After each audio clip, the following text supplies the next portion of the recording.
கடலூர் செம்மண்டலத்தில் நேற்று ஆர்எம்வி தற்காப்பு கலை பயிற்சி பள்ளி துவங்கப்பட்டது.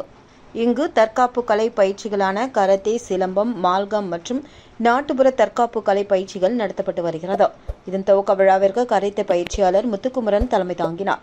சிலம்பம் பயிற்சியாளர் செல்வம், மால்கம் பயிற்சியாளர் கோபிநாத், தமிழ்நாடு சிலம்பம் சங்க தலைவர் தேவநாத், இணை செயலாளர் வைத்தியநாத், பாகூர் கராத்தே சங்க செயலாளர் பாலச்சந்தர், ஓய்வு பெற்ற தலைமை ஆசிரியர் சீனிவாசன், மோகன்குமார் உள்ளிட்டோர் முன்னிலை வகித்தனர். அகில இந்திய கராத்தே சங்க துணைத் தலைவர் கராத்தே பலவன் சிறப்பு விருந்தினராக கலந்து கொண்டு தற்காப்பு கலை பயிற்சி பள்ளியை துவக்கி வைத்தார்.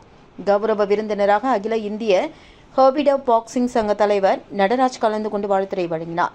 இங்கு நடைபெறும் கோடைகால கராத்தே மற்றும் தற்காப்பு கலை பயிற்சி முகாமிற்கு கலந்து கொள்ளும் வீரர்கள் மற்றும் வீராங்கனைகளுக்கு இலவசமாக பயிற்சிகள் அளிக்கப்படும் என்பது குறிப்பிடத்தக்கது.